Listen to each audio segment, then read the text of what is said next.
Meus irmãos, nós vamos dar sequência aqui então em nossa série de estudos na carta de Paulo aos Efésios. Abra aí a sua Bíblia, carta de Paulo aos Efésios, capítulo 2. Entramos aqui nessa noite no capítulo 2. Efésios capítulo 2. Eu lerei dos versículos 1 a 10, mas a nossa concentração nesta aula vai ser nos primeiros 3 versículos. Eu confesso aos irmãos que eu comecei a preparar esse estudo e era para preparar aqui toda essa primeira parte, do 1 ao 10, mas não teve jeito. Porque no versículo 3 e a aula já tinha andado já. É muita coisa para a gente ver, então eu preferi dividir em 2 partes. A gente começa hoje e termina, se Deus quiser, na próxima terça. Vamos ver o que Deus tem para nós aqui nesta noite por meio desta carta tão preciosa do apóstolo Paulo. Todo mundo abriu? Diz assim a palavra de Deus. Efésios 2, vamos ler de 1 a 10. Ele vos deu vida, estando vós mortos nos vossos delitos e pecados, nos quais andastes outrora, segundo o curso deste mundo, segundo o príncipe da potestade do ar, do espírito que agora atua nos filhos da desobediência, entre os quais também todos nós andamos outrora, segundo as inclinações da nossa carne, fazendo a vontade da carne e dos pensamentos. E éramos, por natureza, filhos da ira, como também os demais. Mas Deus, sendo rico em misericórdia, por causa do grande amor com que nos amou, e estando nós mortos em nossos delitos, nos deu vida juntamente com Cristo. Pela graça sois salvos. E juntamente com Ele nos ressuscitou e nos fez assentar nos lugares celestiais em Cristo Jesus, para mostrar nos séculos vindouros a suprema riqueza da sua graça, em bondade para conosco em Cristo Jesus. Porque pela graça sois salvos, mediante a fé, e isto não vem de vós, é dom de Deus. Não de obras, para que ninguém se glorie, pois somos feitura dele, criados em Cristo Jesus para boas obras, as quais Deus de antemão preparou para que andássemos nelas. O que nós vimos até aqui neste momento? No primeiro estudo a gente viu que Deus em Cristo Jesus coroou a sua igreja de bênçãos espirituais. São os primeiros 14 versículos aí. Deus em Cristo elegeu na eternidade essa igreja para que, por meio do Senhor Jesus, houvesse a redenção por sua graça, o perdão dos pecados dessa igreja, e quando a pessoa ouve a pregação do Evangelho e crê, ela é selada no coração pelo Espírito Santo. O Espírito Santo bota um selo na vida dessa pessoa dizendo: é propriedade minha, ninguém toca, é filho meu, é ungido meu, foi remido pelo sangue do meu filho. E Paulo depois faz o quê? Nós vimos na semana passada. Ele vai orar para que essa igreja tenha plena consciência das bênçãos espirituais que ela desfruta por estar unida a Cristo. Paulo vai orar, se você olhar o versículo 17 do capítulo 1, Paulo vai dizer: para que o Deus de nosso Senhor Jesus Cristo, o Pai da Glória, vos conceda 3 coisas.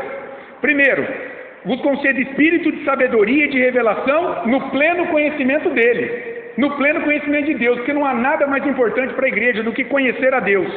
Agora, como será feito isso? Quando o Espírito iluminar os olhos do nosso coração, ou seja, o nosso ser, a nossa mente, o nosso eu interior, para saber 3 coisas. Primeiro, qual é a esperança do chamamento dessa igreja em Cristo? Para que Deus nos chamou? Depois, qual a riqueza da glória da sua herança nos santos? Há uma herança para a igreja nas mãos de Cristo, uma herança que não se corrompe, uma herança que não se deturpa, que não perde a cor. E mais, que Deus exerceu um poder sobre a igreja. O mesmo poder que Deus exerceu em Cristo, ressuscitando-o dos mortos e fazendo-o assentar à sua direita sobre toda a potestade e principado, Deus fez isso com a igreja. E veja, essa é a oração de Paulo, para que essa igreja tivesse uma sabedoria espiritual, consciência das bênçãos que ela desfruta em Cristo Jesus. E por que de maneira especial essa igreja precisa caminhar sabendo do grande poder de Deus sobre a vida dela? Nós vamos começar a ver hoje. Paulo vai dizer aqui, e a gente vai ver os primeiros 3 versículos. Sabe por quê? Paulo vai dizer: porque a humanidade sem Cristo está morta e é escravizada pelo mal. É isso que ele vai dizer. Aqui o título do estudo é Da Morte para a Vida. Se Deus permitir, a partir do versículo 4 de Efésios 2, você vê aí que começa assim, ó: mas Deus. Isso faz toda a diferença aqui no texto. Ou seja, de uma morte Deus deu vida. E ele já vai começar a falar isso no versículo 1 aqui. Mas hoje a gente vai ficar com essa primeira parte aqui, que são esses 3 versículos. E o que a gente vê aqui nesses primeiros 3 versículos? Mortos e escravizados pelo mundo, pelo diabo e pela carne. Essa é a condição da humanidade sem Cristo. Qual é a condição? Essa humanidade está morta em seus delitos e pecados, e não só. Porque ela está morta, ela é escravizada por 3 inimigos terríveis: o mundo, o diabo e a carne. E como eu disse, na próxima semana, se Deus permitir, dos versículos 4 a 10, o que nós vamos ver? O pecado, o mundo, o diabo nos mata, mas Deus, pelo seu poder, nos traz vida. E de uma escravidão espiritual, Ele nos liberta por sua graça ao nos unir a Cristo. Então vamos ver lá, ó. O que a gente aprende olhando o versículo 1 desse texto? Olha o versículo 1 de novo. Ele vos deu vida, estando vós mortos nos vossos delitos e pecado. Olha que interessante. Esse estando aí, ó, esse verbo estar, lá no tempo grego, ele está num particípio. Quer dizer, existe uma parcela da humanidade que vive morta diante de Deus. E a palavra morto aí, necros, é isso mesmo. É não biologicamente morto. As pessoas que estavam lendo a carta estavam vivas biologicamente, mas espiritualmente elas estavam mortas. Havia uma ausência de força e de vigor espiritual nelas. Essa morte espiritual significa alguém que é indiferente para com as coisas de Deus. Você já viu gente assim? Que não se importa com as coisas de Deus? Não se importa, não liga para isso. Há coisas mais prioritárias na vida delas. E elas estão mortas em quê, diz Paulo? Nos seus delitos e pecados. A palavra delito aqui, delito e pecado faz parte da mesma família de palavras, mas tem um sentido diferente. O delito aqui é uma ação em desobedecer a um limite moral estabelecido por Deus. Por que essas pessoas estão mortas nos seus delitos? Porque elas desobedecem os limites da lei de Deus. A lei diz não matará, elas matam. A lei diz não furtará, elas furtam. A lei diz não cobiçará a casa do teu próximo, ela cobiça a casa do próximo. E por aí vai. Mas não só em delitos, nessa ação de desobediência, mas também em seus pecados. O pecado aqui é o ato em si gerado pela desobediência. Então alguém que cobiça a vida do seu próximo, agora ele vai pecar em que sentido? Ele vai ser desonesto no trabalho. Alguém que cobiça as coisas do seu próximo, ele vai pecar em que sentido? Ele vai ser maledicente. Ele vai denegrir a reputação do outro, ele vai matar o outro com as suas palavras. Então o delito é o ato de desobediência aos limites da lei de Deus. E como isso se manifesta? No pecado, no ato concreto. Por isso que lá em 1 João 3,4, João diz assim, ó, o pecado é a transgressão da lei, ou a desobediência da lei. É você ir além do limite estabelecido pela lei. Irmãos, o pecado é isso. Fiquei pensando. O que é o pecado? É você ir além dos limites da lei de Deus. É você distorcer os limites da lei de Deus. A lei de Deus diz assim, ó, o sexo é para ser praticado dentro do casamento, entre homem e mulher. O que o pecado faz? Ó, deixa isso para lá, rapaz.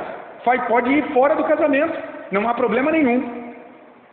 A lei de Deus diz que você deve cuidar do teu corpo. Então você deve cuidar da sua condição física. Você deve cuidar bem da sua saúde. O que o pecado? Porque você é templo do Espírito Santo. O que o pecado faz? Você pode comer até, você vai virar um glutão. Entende? O pecado ele vai além dos limites estabelecidos pela lei de Deus. E o morto aqui que Paulo fala é a imagem de um cadáver. Veja, você vai num velório, você vê lá o corpo no caixão. E eu fico olhando às vezes. O corpo não sente mais.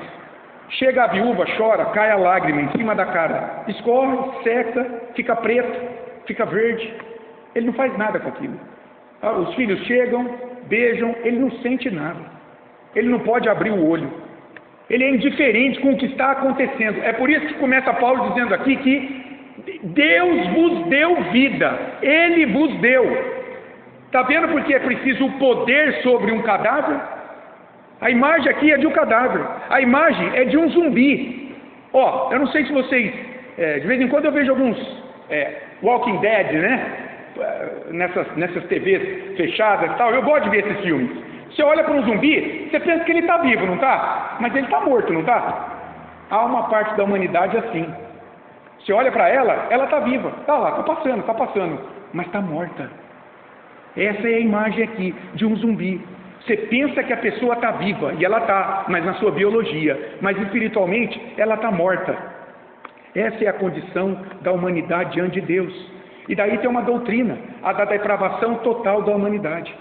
Quando eu olho para esse texto aqui, ele vos deu vida, por que Deus tem que dar vida? Pelo seu poder. Da mesma forma que fez com Cristo. Porque nós estávamos mortos na nossa desobediência e nos nossos atos pecaminosos. E da onde vem isso? Vem do pecado. Lá em Romanos 5,12, olha o que Paulo diz. Portanto, assim como por um só homem entrou o pecado no mundo, por Adão, e pelo pecado a morte, assim também a morte passou a todos os homens, porque todos pecaram. Portanto, Paulo está dizendo aos gentios aqui, que compunham a igreja de Éfeso, e aos judeus que se tornaram cristãos também, que estavam na igreja. E ele vai incluir até ele daqui a pouco.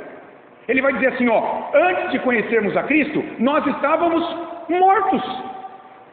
Lá em 2 Timóteo 3, de 1 a 5, ele vai falar qual é a condição do homem, desde a queda até o retorno de Cristo.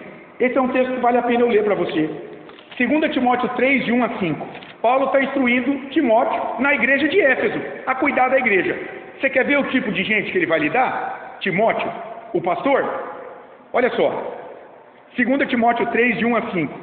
Sabe, porém, isto: nos últimos dias sobrevirão tempos difíceis, pois os homens serão, olha como serão os homens: egoístas, avarentos, jactanciosos, arrogantes, blasfemadores, desobedientes aos pais, ingratos, irreverentes, desafeiçoados, implacáveis, caluniadores, sem domínio de si, cruéis, inimigos do bem, traidores, atrevidos, enfatuados, mais amigos dos prazeres que amigos de Deus, tendo forma de piedade, muita gente na igreja, negando-lhe, entretanto, o poder transformador da piedade.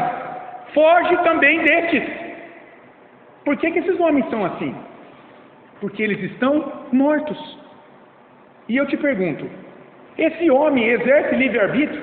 Ele pode depositar a sua fé em Deus para ser salvo? Será que, em vez de morto, esse homem está doente? Muita gente diz isso. Não, o homem não morreu com o pecado. Ele está doente. Um doente pode fazer algumas coisas. Ele pode fazer alguma coisa para agradar a Deus. É isso que Paulo está dizendo aqui? Estando vós mortos, num estado cadavérico. O salmista, no Salmo 14, versículos 2 e 3, diz assim, do céu olha Deus para ver se há alguém que entenda, se há alguém que busque a Deus. E o que Deus vê? Todos se extraviaram e a uma se corromperam. Não há um justo sequer, não há ninguém. Então, o homem em si mesmo não pode buscar a Deus, porque Paulo está dizendo, ele precisa ter vida. Aí, ele vos deu vida. Essa construção do verbo está na voz passiva. O que significa? Não é o homem que foi buscar a vida, é Deus que agiu de maneira passiva em quem recebeu o seu poder e passou a viver. Ele vos deu vida. Alguém precisa, Deus precisa dar vida ao homem. Para quê? Para que ele o busque. Tem que haver um poder sobre a vida desse homem. Estão entendendo aqui, irmãos, a gravidade da situação da humanidade sem Cristo? Paulo está dizendo, como eram os efésios e todos nós antes de conhecermos a Cristo? Mortos espirituais. E eu te pergunto, que sintomas de estar morto em delitos e pecados você vê nas pessoas que não são cristãos ao teu lado? Como é que você identifica um zumbi espiritual? Você consegue pensar em algumas coisas? Como é que essas pessoas agem? Como elas pensam? Como elas vivem? O que elas sentem? O que vocês acham? Fale alto para eu ouvir, para eu repetir aqui, para quem estiver assistindo depois. Vocês entenderam a pergunta? Quais são os sintomas aí de estar morto em delitos e pecados? Eu vou começar. Como?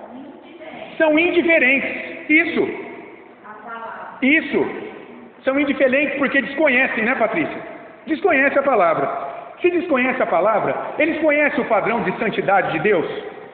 Qual é o padrão da lei de Deus? Perfeição. Nós também não alcançamos, mas em Cristo nós alcançamos. Mas eles sabem disso? Qual é o padrão de santidade do mundo? É o que o outro homem diz que é correto. Mas esse não é o padrão de santidade da lei de Deus. Deus disse: sede vós perfeitos, porque perfeito é o meu Pai que está no céu, Jesus disse. Esses homens, como você disse, transgridem a lei sem nenhum sentimento de culpa ou arrependimento, gente. Quando eu não conhecia o Evangelho, eu mentia. Eu ia no carnaval. Eu era desonesto muitas vezes.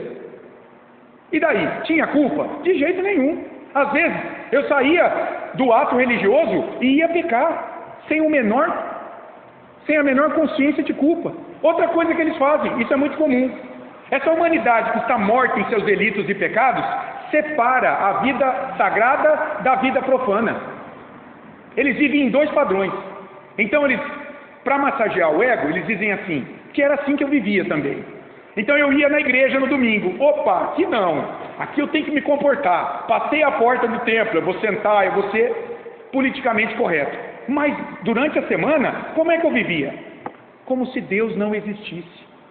Eu era um impiedoso, para usar as palavras lá de Romanos 1,18. Era impiedoso e perverso, desconsiderava Deus. Então, as pessoas, às vezes, são religiosas. Elas estão na igreja, a igreja está lotada. Mas como que elas vivem fora da igreja? Como se Deus não existisse. Elas separam o mundo em dois padrões. Deus está presente em todo lugar e exige a santidade em todo lugar. Essas pessoas também não têm temor a Deus, não têm reverência, respeito, consideração. Isso é o secularismo. Elas vivem uma vida segundo a sua verdade, segundo o seu padrão de verdade. E a gente vê aqui, irmãos, que a salvação em Cristo é do início ao fim uma obra do poder de Deus em nossas vidas. Paulo fala em Romanos 1,17, é de fé em fé. A justiça de Deus se revela no Evangelho, de fé e fé, como está escrito, o justo viverá por fé. Veja, a salvação é do início ao fim uma obra de Deus na vida dessa humanidade. Por quê? Porque um morto não tem poder, ele precisa receber poder para ganhar vida. Agora, olha o que eu pensei aqui. É fácil dizer, por exemplo, que um estuprador, um ateu, um inimigo declarado de Cristo, políticos, por exemplo, como Stalin, como Hitler, como Hugo Chávez na Venezuela, é fácil a gente olhar esse tipo de gente e concluir, essas pessoas, de fato, elas só podem estar mortas diante de Deus, é ou não é? Pelo que elas fizeram na história, pelo que elas fazem, é fácil. Mas e quando nós vemos um benfeitor da humanidade? Alguém que trabalha pelo bem do próximo, por exemplo, defendendo causas sociais, políticas, morais, mas que não tem Cristo como seu Senhor e Salvador. Quer ver alguns exemplos de pessoas assim? São bondosas demais, ajudaram a humanidade demais, tornaram o mundo melhor. Por exemplo, Mahatma Gandhi, um pacifista indiano que lutou pela independência da Índia e moldou direitos políticos de muitos países para lutarem também por sua independência. Buda, Siddhartha Gautama, sabiam o nome de Buda? Siddhartha Gautama. O que fez ele? Veja, ele negou os prazeres do mundo para alcançar a purificação do espírito. Parece algo muito bom. Você negar esse mundo aí, os prazeres desse mundo que escravizam na visão dele, para você o quê? Purificar o seu espírito. Daí depois desenvolvendo a questão da reencarnação, você vai voltando em outras vidas, você vai se purificando em cada vida mais, até que em algum momento você alcança um grau supremo, como foi o Espírito de Jesus, eles dizem. Parece algo muito bom isso aí. O que mais? Os papas, agora morreu um, com o seu ecumenismo. Olha, o Papa queria uma religião universal.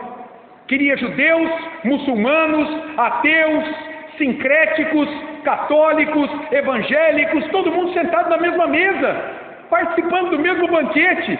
A paz mundial, não parece algo bom? Pessoas, ativistas climáticos que se preocupam com a natureza, contra o trabalho infantil, que lutam contra o trabalho das mulheres, pessoas que, se precisam, até entregam a sua vida, irmãos, para defender isso em que acreditam. De fato, elas estão tornando o mundo melhor, um mundo mais justo. Mas preste atenção, essas pessoas estão mortas diante de Deus? Agora ficou mais difícil responder, né? Do que aquele primeiro grupo de pessoas, não ficou? Se elas não tiverem Cristo, irmãos, como seu Senhor e Salvador, se elas não tiverem o poder de Deus sobre a vida delas, que ressuscitou elas dos mortos, elas estão mortas. Todas elas. Com todas as boas obras que elas fizeram. Percebe a implicação desse texto? O mundo acha isso um desatino, se você for falar. Mas é por quê? Porque não conhece a palavra de Deus. É a palavra de Deus. Paulo está falando aqui de uma humanidade total, irmãos. Nos dias de Paulo, ele estava escrevendo essa carta para a igreja em Éfeso, que era composta de judeus, que aceitaram Cristo como seu Salvador, assim como Paulo, e gentios, que eram incrédulos, viviam um paganismo, e que também ouviram a pregação do Evangelho, e o poder de Deus ressuscitou a vida deles, veio sobre eles. E eles aceitaram também Jesus como seu Senhor e Salvador. Então veja, ele está dizendo, tanto eu quanto os gentios, antes de conhecerem a Cristo, nós estávamos mortos diante de Deus. Graças a Deus, porque a partir do versículo 4 ele vai dizer, mas Deus vos deu vida. Essa morte espiritual do homem diante de Deus é fruto dele ser guiado em sua vida, a partir do versículo 2 agora, por 3 inimigos terríveis que o escravizam. Então, o homem ele não está só morto diante de Deus, ele está escravizado nessa vida, por 3 forças espirituais tenebrosas. Olha aí, o mundo, o diabo e a carne. Aí a gente louva a Deus também, porque a vida em Cristo que Deus concede aos seus amados os liberta justamente disso, do mundo, do diabo e da carne. Olha a primeira parte do versículo 2, olha o primeiro inimigo aí, espiritual. Nos quais, quer dizer, em delitos e pecados, né? O pronome relativo está apontando para o final do versículo 1. Nos quais, quer dizer, nos delitos e pecados que todos nós andamos outrora. Agora, segundo o curso deste mundo. Então veja, como é que viviam essas pessoas antes do Evangelho? Segundo o curso deste mundo. Aqui, irmãos, qual é o sentido? De pessoas viverem segundo o curso deste mundo. O sentido é, segundo o espírito desta época, segundo os valores, crenças e costumes de um tempo que são contrários à palavra de Deus. Esse é o sentido da palavra mundo aqui, cosmos. Mundo, cosmos aqui, não é a realidade material criada. Aqui, esse cosmos, esse mundo, é um sistema de valores que impera em determinada época da existência humana e que conspira contra a vontade de Deus. Existe um sistema de valores aí, no mundo, na cultura, que é contra Deus. Eu vou dar alguns exemplos. Para Deus, o divórcio é odioso. E para o mundo? Ele é legítimo, aprovado e até instigado.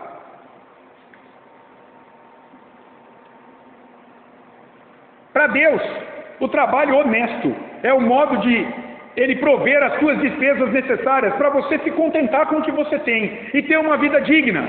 Mas o que o mundo diz? Não, rapaz. Está aí, os jogos de azar, loterias, todo tipo de aposta, cassinos, bingos, rifas, tudo isso são modos igualmente legítimos de você conseguir se dar bem na vida. Para Deus, os pais são autoridade sobre os filhos, para o seu bem. Mas o que o mundo diz? Rapaz, os pais estão oprimindo a tua vontade. Você como filho tem que se libertar. Você precisa ser o que você quiser. Está vendo? De um lado, o que Deus diz, que é certo, que é bom. De outro lado, o que um sistema de valores caídos, corrompidos, que são dominados pelo diabo, nós vamos ver, e pelo nosso coração corrupto, diz que você deve fazer. Esse sistema de valores aí, irmãos, de crenças, costumes mundanos, olha só, tem poder sobre as pessoas, Paulo está dizendo, e dita o modo como elas devem viver. Por isso o apóstolo João diz que aqueles que se deixam conduzir pelos seus valores, crenças e costumes de um mundo sem Deus, na verdade, eles estão dando prova de que não pertencem a Deus. Olha que palavra séria. Lá em 1 João, capítulo 2, eu vou ler para você. Um texto muito conhecido, não é? 1 João, capítulo 2, de 15 a 17. Olha o que diz João. Não ameis o mundo, cosmos, o sistema, nem as coisas que há no mundo. Se alguém amar o mundo, o amor do Pai não está nele. Viver segundo esse sistema de valor. Porque tudo que há no mundo, a concupiscência da carne, a concupiscência dos olhos e a soberba da vida, não procede do Pai, mas procede do mundo. E a Bíblia diz que o mundo jaz no maligno. Ora, o mundo passa, bem como a sua concupiscência, os seus desejos aqui. Aquele, porém, que faz a vontade de Deus, que nega esse sistema de crença e valores, permanece eternamente. Esse mundo sem Deus tem vontade sobre as pessoas, meus amados. Sabe o que ele quer? Ele quer escravizá-las. Como podemos detectar alguém que vive segundo os padrões do mundo? Como é que a gente pode detectar alguém que vive segundo os padrões do mundo? A gente falou de hedonismo, né? A gente está falando no domingo aqui sobre hedonismo. Essa filosofia que diz que o padrão final, a busca final da vida de uma pessoa é o prazer, é a autossatisfação. Como é que isso acontece? Eu tenho uns exemplos aqui. Por exemplo, pelo consumismo. Quantas pessoas hoje endividadas, inadimplentes? Por quê? Não tem domínio próprio sobre o que compra. O mundo é hábil em criar necessidade onde você não precisa. Então ele diz assim, você precisa disso. Isso é um perigo, irmãos. Será que você precisa mesmo? Então veja, o consumismo é uma forma de exacerbar alguém que vive segundo os padrões. Você é o que você tem. Quantas pessoas financiam carros do ano, depois ficam endividadas? No meu trabalho, no dia a dia, quantas pessoas eu vou atrás, às vezes, para penhorar um veículo? Você pega lá o documento, alienado fiduciariamente. Você vai ver, já está atrasado o pagamento, faz tempo. Daqui a pouco vem busca e apreensão do banco, toma o veículo do cara. Ele vai ter um prejuízo enorme. Olha o constrangimento diante da família, diante dele mesmo. Por quê? Consumismo, exibicionismo. Outra forma de mostrar uma pessoa que de repente vive segundo os padrões do mundo. Você vai para a internet hoje e as pessoas postam foto de tudo. Querem se exibir o tempo todo do que estão fazendo, do que conquistaram, do que conseguiram. Isso está gerando uma falta de sentido na vida em razão de uma inadequação social. Então o mundo sem Deus, ele estipula um padrão. Se você não se enquadra nesse padrão, seja de status financeiro, seja de beleza, de relacionamentos, se você não tem muitos likes no que você posta, as pessoas ficam deprimidas. Igrejas secularizadas, por quê? Porque trouxeram a filosofia do mundo para dentro dos seus bancos. Trabalham na base do pragmatismo. O que é isso? Eu tenho que ver o resultado, em detrimento das verdades. Então, se determinada coisa dá certo, eu vou trazer para a igreja. Vai encher a igreja, vamos botar aqui dentro. Pragmatismo. Desconsideração da vontade de Deus, padrão absoluto da santidade de Deus. Então, esse mundo sem Deus, ele desconsidera tudo isso. Pessoas que vivem segundo os padrões de um mundo sem Deus, amam o presente século. Paulo vai falar de um companheiro dele de viagem, ficou com ele muito tempo, Demas, lá em 2 Timóteo 4,10, e ele diz que Demas, em determinado momento, o abandonou. Por quê? Porque amou o presente século. É a palavra mundo, a presente época, os desejos de um mundo sem Deus. Essas pessoas que agem assim, estão dizendo que ainda permanecem mortas espirituais diante de Deus. Mas tem um segundo inimigo terrível. Olha a segunda parte do versículo 2 aí. Nos quais andastes outrora, segundo o curso deste mundo, agora, segundo o príncipe da potestade do ar, do espírito que agora atua nos filhos da desobediência. Quem é esse príncipe da potestade do ar? Quem é esse espírito que atua nos filhos da desobediência? Paulo vai dizer, é o diabo. Veja, a palavra príncipe aqui é um governante, um líder. A potestade aqui é um poder. Esse líder, ele tem um poder, ele exerce uma autoridade sobre outras pessoas. E onde ele trabalha? Príncipe da potestade do ar. O ar aqui, onde trabalha esse príncipe que tem esse poder e essa autoridade, que governa os filhos da desobediência, é o mundo invisível que nos cerca, onde espíritos maus operam. Príncipe da potestade do ar, sentido de um reino demoníaco, invisível, irmãos, invisível aos nossos olhos, onde opera quem? O diabo com seus anjos, os anjos que caíram, claro, a terça parte que caiu, que são os demônios. Então preste atenção, o que Paulo está ensinando? Para os seus leitores e para nós. Há uma realidade espiritual invisível ao redor dos homens, que os oprimem, os assediam, onde seres malignos têm poder e operam na vida das pessoas, liderados pelo diabo. Que pessoas que eles operam? Paulo diz, os filhos da desobediência. Os que desobedecem a Deus, os que estão mortos espiritualmente diante de Deus. E olha como é que Paulo nomina esses seres que trabalham nesse reino espiritual. Quando ele fala da armadura de Deus, lá em Efésios 6,12, Deus quiser nós vamos chegar lá, Efésios 6,12, olha o que ele diz: porque a nossa luta não é contra o sangue e a carne, e sim contra os principados e potestades, contra os dominadores deste mundo tenebroso, contra as forças espirituais do mal nas regiões celestes, no ar, nesse mundo invisível, que está aqui, ó, pode estar aqui, está em volta de nós, está aqui, está na saída, está aqui dentro. Eles podem sentar aí em algum lugar, a gente não enxerga esses dominadores. E olha que interessante, porque o verbo usado aí, olha aí, ó, versículo 2, o Espírito que agora atua. Esse verbo é importante. Esse verbo lá no original é energel, de onde vem energia. Esse Espírito da potestade do ar, ele atua. Sabe o que significa? Ele é eficaz para fazer o que se propõe. E de onde vem esse verbo? Esse mesmo verbo, olha só, foi usado pelo Senhor em Efésios 1, versículo 20. Volta aí no capítulo 1, versículo 20. Está vendo aí, ó? Está escrito assim: o qual, você volta para o 19, que é o poder que nos ressuscitou em Cristo.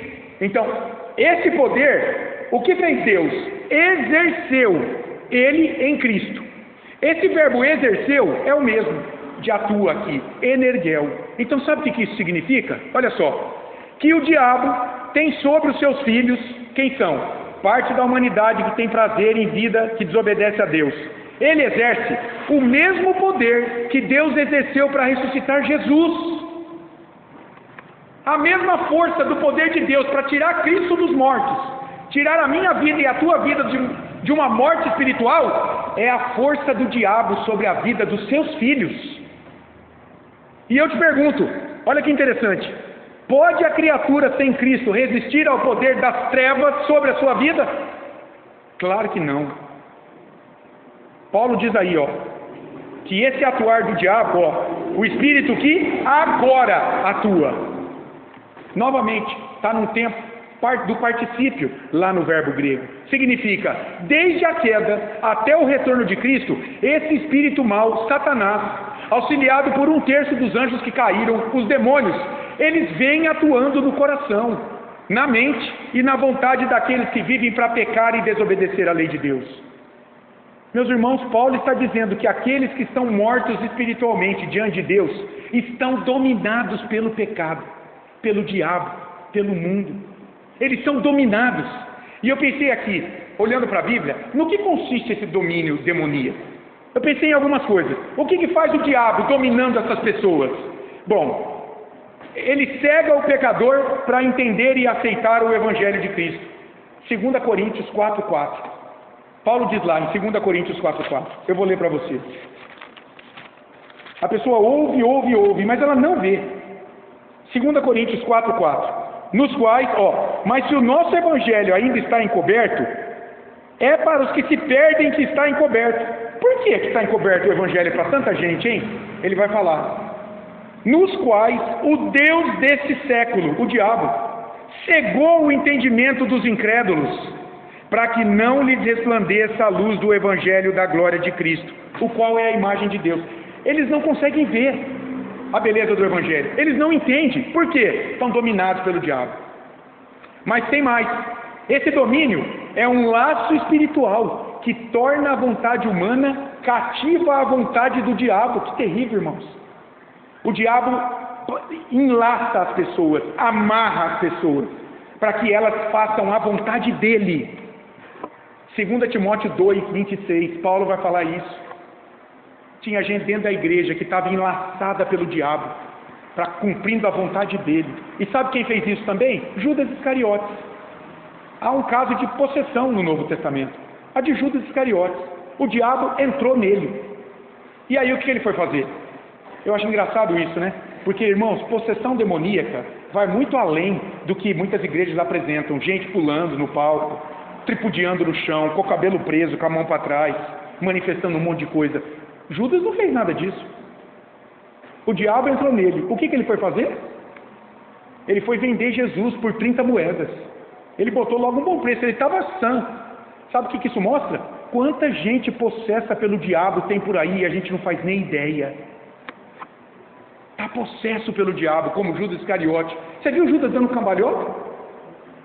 Gritando, brigando com alguém? Ele saiu, é feliz de mundo, ó, foi vender Jesus por 30 moedas. Mais uma coisa que esse domínio espiritual demoníaco faz: destrói e humilha o legalismo religioso. Destrói e humilha aqueles que vivem baseados nas suas obras, nas regras da religião, como se caminhasse com Deus por cumprir uma listinha de regras que a igreja impõe. E sabe de quem eu lembrei? Lá em Atos 19 tem um acontecimento muito importante.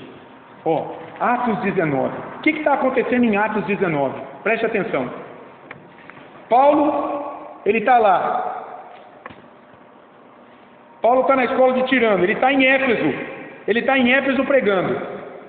Veja, ele vai para a sinagoga, ele é rejeitado por muitos, e aí ele vai para a escola de Tirano. E ele fica ali 2 anos ensinando as pessoas. E olha o que aconteceu. Ele está lá ensinando. Foi para a sinagoga, os judeus o rejeitaram, e pode ser que esses que o rejeitaram caíram nisso aqui. Olha só, a partir do versículo 13 de Atos 19. E alguns judeus, exorcistas ambulantes, tentaram invocar o nome do Senhor Jesus sobre possessos de espíritos malignos. Eles viram gente possuída, e eles tentaram. Eles disseram assim: esconjuro-vos por Jesus, a quem Paulo prega. Os que faziam isto eram 7 filhos de um judeu chamado Seva, sumo sacerdote. Esses meninos eram religiosos. Muito provavelmente, junto com Seva, sumo sacerdote, eles frequentavam a sinagoga o tempo todo. Estavam lá na igreja. Viram um possesso de demônio e tentaram, no nome de Jesus, expulsar. E olha o que aconteceu. Mas o espírito maligno lhes respondeu: conheço a Jesus, sei quem é Paulo, mas vós quem sois? Agora, e o possesso do espírito maligno saltou sobre eles, subjugando a todos. Eles apanharam, e de tal modo prevaleceu contra eles, que desnudos e feridos fugiram daquela casa. Entenderam o que aconteceu? Pessoas que acreditavam conhecer Jesus, estar firme com Ele, por aquilo que praticavam na igreja, tentaram expulsar um demônio, apanharam, foram humilhados e envergonhados. Então, cuidado, quando tem pessoas que vivem por aí falando assim: está amarrado em nome de Jesus, eu determino em nome de Jesus, eu não aceito isso na minha vida, diabo, parte em retirada. Cuidado, se você não tem vida com Jesus, você vai ser humilhado por Satanás. Você está correndo um perigo enorme na tua vida. Para caminhar com Jesus, para caminhar com Cristo, para de fato enfrentar as hostes demoníacas, você tem que ter vida com Cristo, compromisso com Ele. Por quê? Porque senão o diabo te destrói, te humilha. Tuas obras não te salvam. E por fim, esse domínio espiritual demoníaco mantém o pecador nas trevas de um mundo espiritual tenebroso. Isaías vai falar isso lá no capítulo 59, versículo 10. Lá em Isaías 59, 10, a gente lê assim. Veja, Deus chama Isaías para trazer o juízo sobre a vida de Judá, que viria daqui a alguns anos. Em 586 cairia. Primeira invasão, 597 dos babilônios. A última em 586. E lá em Isaías 59, 10, a gente lê assim, ó. Apalpamos as paredes como... Olha como é que o povo andava. Apalpamos as paredes como cegos. Sim, como os que não têm olhos, andamos apalpando. Tropeçamos ao meio-dia como nas trevas, e entre os robustos, somos como mortos. Isaías está falando para um povo religioso, que estava distante de Deus, confiado nas suas obras. Como é que esse povo vivia? Como cego, como bêbado. Você bota um cego num lugar, ele não sabe para onde ir. Tem um ditado que fala, né? Você está parecendo cego em tiroteio. Você imagina um cego em tiroteio? Para onde ele corre? Ele não sabe. O diabo faz isso com muitas pessoas. Mantém eles numa escuridão terrível. Esse ser maligno atua nos filhos da desobediência, Paulo diz aqui. Mas preste atenção, ele não tem poder sobre a vida daqueles que nasceram de novo pelo Espírito. E agora tem prazer em buscar obedecer a Deus em suas vidas. E aí, a gente se lembra de um outro episódio de Atos 13. Estudar a Bíblia, irmãos, é ir para frente, é ir para trás, é abrir um capítulo, é abrir o outro. Com o passar do tempo, a gente vai ficando bom nisso. Tem um outro episódio aqui na vida do apóstolo Paulo. Está lá em Atos 13. O que aconteceu em Atos 13? Paulo está lá na sua primeira viagem. Ele sai de Antioquia, ele chega numa ilha chamada Chipre. Ele passa por Salomia e ele chega numa cidade chamada Pafos. Tem um cara lá, um procônsul romano, uma autoridade romana do império, chamado Sérgio Paulo. Ele queria ouvir Paulo. Ele gostou do evangelho, mas tinha um mágico lá, um feiticeiro, chamado Elimas, que estava atrapalhando a pregação de Paulo. E olha o que Paulo diz para ele. Atos 13, de 9 a 12. Todavia, Saulo, também chamado Paulo, cheio do Espírito Santo, fixando nele, em Elimas, os olhos, disse: ó filho do diabo, cheio de todo o engano e de toda a malícia, inimigo de toda a justiça, não cessarás de perverter os retos caminhos do Senhor? Pois, agora, eis aí está sobre ti a mão do Senhor, e ficarás cego, não vendo o sol por algum tempo. No mesmo instante, caiu sobre ele névoa e escuridade, e andando à roda, procurava quem o guiasse pela mão. Que diferença dos filhos de Seva, expulsando aquele demônio, e de Paulo agora, na autoridade de Cristo. Por quê? Porque tinha vida com Cristo. Porque o poder de Cristo veio sobre ele e o ressuscitou dos mortos. E agora Paulo não temia Satanás, não temia as potestades, esse espírito que domina o ar. Então, irmãos, o que esse texto nos revela aqui? Que o diabo não é onipotente, não tem todo o poder. Deus é. O diabo é criatura e está debaixo do poder de Deus. Lutero cunhou uma frase que ficou conhecida: o diabo é um cão na coleira de Deus. O diabo é um cão na coleira de Deus. Por isso, segundo a Bíblia, em vez de temer o diabo, é preciso temer a quem? A Deus. E resistir ao diabo, e ele fugirá de vós. Agora eu te pergunto, quem pode resistir ao diabo? Quem nasceu de novo, quem é filho de Deus, quem é adotado pela fé em Jesus Cristo. Quem não é filho de Deus está debaixo do domínio do diabo e não pode resistir a ele. Terrível a situação da humanidade, morta espiritualmente diante de Deus, escravizada pelo mundo, pelo diabo, mas tem mais. Olha o que diz a primeira parte do versículo 3 agora, de Efésios 2. Entre os quais também nós andamos outrora, ou seja, entre os filhos da desobediência, segundo as inclinações da nossa carne, fazendo a vontade da carne e dos pensamentos. Há um terceiro inimigo. Paulo começa falando aí no versículo 3. Entre os quais, quer dizer, eu, Paulo, vocês, Efésios, que estão lendo essa carta, as demais igrejas também, antes de conhecer o Evangelho, de ter sido alcançado pelo poder de Deus que nos ressuscitou dos mortos, nós, judeus e gentios, no passado, andávamos como? Escravizados pelas inclinações da carne. O que significa isso? Que carne é essa que escravizava? A palavra carne aqui, sarx, não é o corpo físico. Há uma outra palavra para corpo físico na Bíblia. A palavra carne aqui, que nos escraviza, é de fato uma natureza espiritual caída, rebelde a Deus. Carne aqui tem um sentido espiritual, invisível. É essa natureza humana caída presente no homem desde Adão. Essa natureza, essas inclinações da carne, ela tem fome, tem sede, tem uma vontade, tem um desejo. E veja, é um desejo contra a vontade de Deus. Isso é o sentido dessas inclinações da carne aí. Essas inclinações, eptimia, significa um desejo mau, autoindulgente. Quer dizer, eu quero fazer aquilo que me agrada, aquilo que me dá prazer. Um desejo dessa natureza caída em pecado que me agrada. É claro, muita gente vem na igreja, quando ouve o que não gosta, vai embora. Ela quer ouvir aquilo que massageia o seu ego, aquilo que está de acordo com as inclinações da sua natureza caída. Ela não tem uma nova natureza desperta pelo Espírito.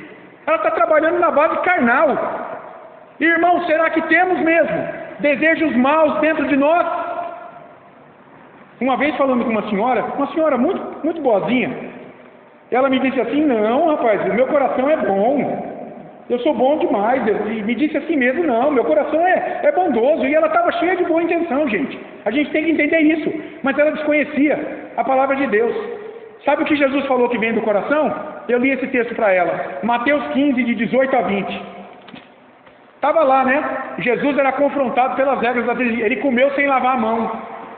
Ele comeu no meio dos fariseus sem lavar o copo. Olha o legalismo. Os fariseus confiavam nessas regras para estar diante de Deus. Jesus colocou eles no lugar deles e falou qual é a verdadeira religião. Lá em Mateus 15, de 18 a 20, Jesus falou assim, ó: mas o que sai da boca vem do coração, e é isso que contamina o homem. Não é comer com o copo sujo. Porque do coração procede o quê? Maus desígnios, homicídios, adultérios, prostituição, furtos, falsos testemunhos, blasfêmias. São estas as coisas que contaminam o homem, mas o comer sem lavar as mãos não contamina. Eu terminei de falar, essa senhora ficou muda. É Jesus que está falando que vem do coração. Coração aqui é essa natureza caída, é essa carne que Paulo está dando o nome aqui. A nossa carne, irmãos, essa natureza espiritual caída em pecados, Paulo está dizendo, tem desejos, tem vontades, pensamentos contrários a Deus. Por que é importante saber disso? Porque eu já ouvi, como eu disse, gente dizendo que tudo de ruim que a gente faz é culpa do diabo. Você já ouviu isso? É a demonização. Tem igrejas que trabalham nessa base. Você vai lá, eles querem expulsar o demônio de você. Eles já partem do pressuposto que você está endemoniado. E se a tua vida está ruim, é porque o diabo está fazendo isso na tua vida. Ou então, a culpa é da sociedade corrompida e você é só mais uma vítima diante da sociedade. A culpa é da sociedade. Mas para Paulo, irmãos, e para Jesus, o coração do homem é podre, é corrompido. E Jeremias disse isso lá no capítulo 17. O coração, nós temos algo ruim dentro de nós. Há um mal que habita em nós. Tem um livro muito famoso com esse título: O mal que habita em mim. É o pecado. A presença do pecado ainda em mim. Qual o papel do diabo e do mundo sem Deus? O que ele faz? Ele tenta, ele instiga esse coração corrompido a pecar, a desobedecer a Deus. Mas veja, isso é muito diferente de dizer que o pecador não coopera nesse plano maligno de rebeldia a Deus. Não. Olha o que disse Davi no Salmo 51, 5. Eu nasci na iniquidade, e em pecado me concebeu minha mãe. Davi, o rei Davi, ele havia nascido em pecado. A mãe dele o concebeu em pecado. Havia algo mal nele. Por isso que Paulo diz aí, ó, no versículo 3, na segunda parte, ele diz assim, ó: e éramos por natureza filhos da ira. Esse por natureza é por nascimento. Paulo está dizendo, assim como os demais que não conhecem o Evangelho, nós éramos por nascimento filhos da ira. Por quê? Porque eu nasci na iniquidade e em pecado me concebeu minha mãe. Então, pensando nisso, qual a relação entre o diabo, o mundo e o coração corrupto do homem? O que você acha? Como é que a gente pode relacionar esses três inimigos que atuam na vida daqueles que não têm Cristo? Qual a relação entre o diabo, o mundo e o coração corrupto nosso? Diante de uma escolha diária, irmãos, entre obedecer a Deus e sua lei e não pecar. Então, diante de uma escolha diária entre obedecer a Deus em sua lei e pecar, o filho da desobediência, Paulo chama ele de o filho da ira, ele é tentado pelo diabo. E o diabo usa como instrumentos o que na vida dele? O mundo sem Deus e o seu coração corrupto, justamente para levá-lo a desobedecer a lei. Deus faz isso com o filho da ira, com o filho da desobediência. O diabo pega um mundo sem Deus, seus prazeres, suas tentações, pega um coração caído e corrupto e usa isso para tentá-lo, para que ele quebre a lei, pecando e desobedecendo a Deus. O diabo faz isso, essa é a relação. Mas e o cristão? O cristão é diferente. O cristão, pela ação do Espírito Santo, o que fez o Espírito na vida dele? Abriu seus olhos para o pecado, para a sujeira do seu coração corrupto, dos seus pensamentos, para os valores de um mundo sem Deus. Aí o que faz o Espírito? Capacita essa pessoa a dizer não ao seu coração, não aos prazeres de um mundo sem Deus, e aí ele tem prazer em buscar obedecer a Deus. Olha como é diferente quando quem tem a ação do Espírito atuando em si. Não é que ele não vai pecar, mas ele não tem prazer em pecar. Paulo está dizendo aqui, ele não é filho da ira, ele não é filho da desobediência, ele tem prazer em buscar obedecer a Deus. Mas o diabo é sujo, ele é tentador, ele é acusador, ele faz isso para aqueles que não têm o Espírito. Ele usa o mundo e o coração dessa pessoa para dizer: rapaz, vai na igreja para quê? Vai para a festa tal, vai para a festa rave. Compromisso com a igreja não, compromisso com Bíblia não. Eu quero você na minha mão para fazer com você aquilo que você quer. Eu quero te entregar o teu coração caído. É isso que o diabo faz na vida das pessoas. Domina, escraviza. Você vai ficar morto espiritual. Eu não quero você em Cristo. Você vai continuar aí. Irmãos, perceba que se tudo fosse culpa do diabo e do mundo, e o homem fosse uma vítima indefesa, sabe o que ia acontecer? Deus não poderia punir ninguém pelo pecado. Deus seria injusto em punir alguém que não tem culpa pelo que faz. Por quê? Porque o diabo, é o pecado, é a sociedade que torna esse homem culpado diante de Deus quando ele quebra a lei. Entenderam? Mas não é assim. Porque a Bíblia revela que não há inocentes diante de Deus, porque todos pecaram e carecem da glória de Deus. Romanos 3:23. Sendo salvos por sua graça. O homem não tem desculpa quando peca. Ele está cedendo aos desejos do seu coração, Paulo está dizendo. Caindo na tentação do diabo, cedendo aos prazeres de um mundo sem Deus. E ele será culpado por esse pecado. Paulo chama de filhos da ira essa parte da humanidade não redimida em Cristo. Olha o final do versículo 3. E éramos por natureza filhos da ira, desobedientes e filhos da ira, como também os demais. Irmãos, a ira de Deus não é como a ira do homem.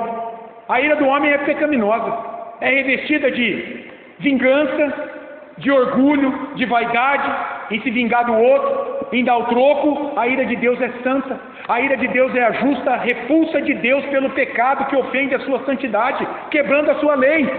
Deus se ira todos os dias pelo pecado, diz o salmista. E veja, Jesus, por que ele subiu na cruz pelo seu povo? Justamente segundo a Bíblia, ele bebeu o cálice da ira de Deus pelo seu povo. Ele recebeu na cruz a punição pelos pecados do seu povo. Então agora, quando Deus olha para a minha vida e para a tua vida em Cristo, Ele nos tem como filhos. Porque a nossa ira pelo nosso pecado foi aplacada por Cristo na cruz. Cristo olha agora para a minha vida e para a sua vida por meio da cruz de Cristo, que aplacou toda a ira. Que coisa maravilhosa. Paulo diz: nós éramos como também os demais, filhos da ira. Paulo, os judeus e os gentios cristãos da igreja de Éfeso eram todos, antes de conhecerem a Cristo, filhos da ira de Deus, como também os demais. Quem são esses demais? Os que ainda hoje andam aí, por aí, como zumbis. Você olha para ele, ele está vivo, mas ele é morto espiritualmente. Porque ele está escravizado pelo mundo, pelo diabo e pelo seu coração corrompido. Que coisa impressionante, irmãos. O que Paulo fala nesses 3 versículos? Ele faz um diagnóstico da humanidade diante de Deus. E ele diz: toda a humanidade está morta espiritualmente, escravizada pelo mundo, pelo diabo e pelo seu coração corrompido, sendo vista por Deus como criaturas desobedientes, rebeldes, merecedoras da sua santa ira pelos seus pecados. Quantas pessoas, às vezes queridas, que nós conhecemos nessa situação? Quantas pessoas passam aí, dão de ombro: a igreja, não quero nada com a igreja. Está morta espiritualmente, escravizada. E daí a gente pode fazer algumas aplicações. Alguém quer falar alguma coisa antes de eu fazer as aplicações? Nós estamos terminando já. Irmãos, vamos fazer algumas aplicações olhando para esse texto. Perceba aí a grandeza do poder de Deus em salvar pessoas tão corrompidas como eu e você. Você percebeu? Se essa aqui era a nossa condição, de fato, Deus tem que vir com o poder dele para nos arrancar das mãos do diabo, do nosso coração, e abrir os nossos olhos para tudo que está aí fora, que conspira contra a santidade de Deus. De fato, é preciso um poder sobre a nossa vida. O homem não tem a menor condição de ir até Deus e falar: Senhor, eu quero te servir. Não. E quando ele vai? É porque Deus já operou nos bastidores da vida dele e o levou até a igreja. As pessoas me dizem: Rogério, mas foi você que foi até a igreja. É claro que eu fui. Foi com as minhas pernas. Eu estive lá, eu separei um tempo naquele dia para ir para a igreja, quando eu ouvi o evangelho pregado a primeira vez, mas Deus já estava operando na minha vida, nos meus bastidores. Naquele dia, Ele coordenou todas as coisas para que sobrasse tempo. Naquele dia, Ele encheu a minha mente de pensamentos, de desejos, de buscar a Deus. Ele operou em mim. Ele me tirou da minha cegueira, do domínio do diabo. Senão eu não estaria aqui hoje. Então, irmãos, perceba o grande poder de Deus. E por trás desse poder, Paulo diz aqui: perceba o tamanho do amor de Deus por inimigos.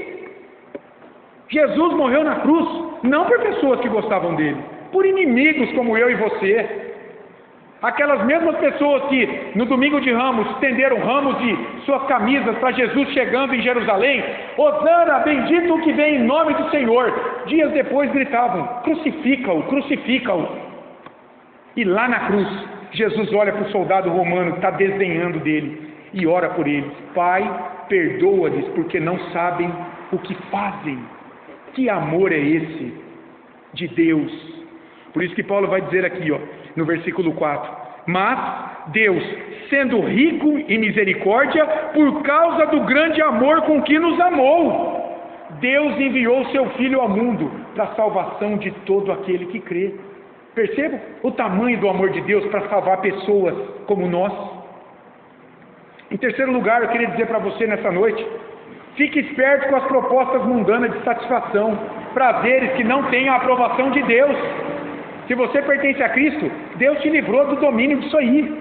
Você pode dizer não agora para tudo aquilo que na cultura conspira contra a vontade de Deus. Diga não, e o Espírito Santo vai abençoar grandemente a tua vida. Em quarto lugar, não confie nas regras da religião para enfrentar os inimigos de Deus.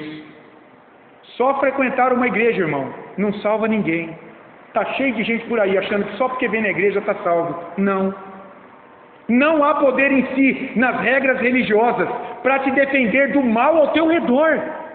Igrejas que dizem assim: para você caminhar bem diante de Deus, firme por aí, faça isso. Não faça aquilo. Participa de tal campanha, você está protegido. Cuidado com isso. Isso aí não protege ninguém. O diabo só foge da vida daqueles que de fato entregaram suas vidas a Cristo e vivem agora em compromisso diário com Ele. Claro, o que inclui compromisso com a igreja, mas vai muito além disso. Vocês estão entendendo? A igreja é uma bênção, é preciso. O que foi alcançado vem na igreja, mas não basta se você vive lá fora como se Deus não existisse. A vida lá fora é luta. O diabo é um leão que ruge ao derredor procurando alguém para tragar o tempo todo. Deus está esperando que você testemunhe da tua fé. Lute contra os teus pecados, contra o mundo. Resista ao diabo e pratique boas obras em resposta à gratidão. Está vendo como vai além da igreja? Se você só vem aqui, mas vive lá fora contra tudo isso, não valeu nada. As regras da religião não vão te salvar. Cuidado com isso. Em quinto lugar, eu vou terminar aqui com a última, com relação ao evangelismo, irmãos. Esse texto nos ajuda a evangelizar. Quando você vai pregar o evangelho a uma pessoa, você tem que saber o seguinte: se ela não tem Cristo como seu Senhor e Salvador, ela está o quê? Morta. Não só isso, ela está escravizada pelo mundo, pela novela das 8, pelo Satanás, e também ela está escravizada pelo seu próprio coração, que vai dizer a ela que ela está certa naquilo que ela pensa. Entende como isso nos traz tranquilidade na hora de evangelizar? Você não vai converter ninguém. Você não tem esse poder. O que você tem que fazer? Falar, pregar, anunciar. Como? Com amor, com paciência, com entendimento. Não é brigar com ninguém, irmão. Não é desabafar em ninguém. Não é pegar o evangelho e querer enfiar na goela da pessoa. Você não vai fazer isso. Por quê? Essa pessoa está o quê? Morta. Pensa num velório. O cadáver está lá no caixão. Um cadáver não vê mais, não sente, ele ficou insensível diante do que acontece ao redor dele. Assim é espiritualmente aquele que não tem Jesus como seu Senhor e Salvador. Então essa palavra também nos traz o quê? Uma orientação para evangelizar. Você pode falar, você deve falar, mas não se culpe, não se cobre quando as pessoas não te ouvem. Não depende de você. O Espírito Santo tem que exercer um poder sobre a vida dela. Entendeu aqui? Assim como nos ressuscitou, essa pessoa tem que ser ressuscitada. Portanto, o pastor Augusto Nicodemos diz assim: o homem não precisa de um remendo na vida. Ele não precisa de um remedinho para tirar a dor de cabeça. Ele não precisa de um conjunto de regras morais para lhe fazer melhor diante dos homens. O homem precisa de ressurreição. Entende que maravilha, irmãos, estudar a Bíblia e saber disso? Nós estamos cercados de zumbis, mortos-vivos, pessoas que estão mortas diante de Deus, entregues ao seu coração, ao mundo sem Deus e a Satanás. Essas pessoas não têm que melhorar, elas têm que nascer de novo. Que coisa maravilhosa! Senão, elas vão morrer assim, desse jeito. Nós temos que clamar pela vida daqueles que amamos. Senhor, que o teu poder venha sobre a vida do meu marido, do meu filho, da minha nora, dos meus netos, de pessoas que você ama e conhece. Senhor, que o teu poder venha sobre eles. Eu vou falar. Deus opera pelo teu Espírito e abre a mente e o coração desse. É assim que você evangeliza. Não é brigando com ninguém, não é ficar falando o tempo todo. Provérbio diz mais de uma vez, né? É melhor você morar no canto do eirado do que junto da mulher rixosa. Por quê? Toda hora tem que ter sabedoria nessa hora. Esse texto nos ajuda a evangelizarmos com sabedoria, entendendo que você está falando com um morto. Então calma, talvez ele não vai estar nem aí para você estar falando. Espera em Deus. Lembra o texto? Salmo 42? Espera em Deus. Por que está abatida, ó minha alma? Por que te perturbas dentro de mim? Espera no Senhor, pois ainda o louvarei. Espera, enquanto essa pessoa está viva, há esperança de que o poder de Deus venha sobre a vida dela. Abra os olhos dela em algum momento. Amém, irmãos? É isso aqui que eu tinha para comunicar nesse estudo. Alguém quer fazer algum comentário? Você também que está aí participando dessa aula e vai assisti-la depois, você é muito bem-vindo e é convidado a comparecer aqui à nossa igreja também, viu? Aqui na cidade de Nova Granada, Avenida Moacir Portugal, Linhares, 897, aqui no Distrito Industrial. Vem aqui comungar conosco, vem participar desse estudo presencialmente, é outra coisa, não é, irmãos? Alguém quer fazer algum comentário? Não? Podemos encerrar? Alaís, você pode orar aqui, por favor? Ora, irmãos, irmão, para que Deus aplique essa palavra ao nosso coração e para que Ele também nos conduza em segurança para os nossos lares, tá bom? Deus, obrigado pela palavra, obrigado pelo ensino. É que orar, Oh Deus, louvado seja Deus. Opera o teu poder, Deus, em nome de Jesus.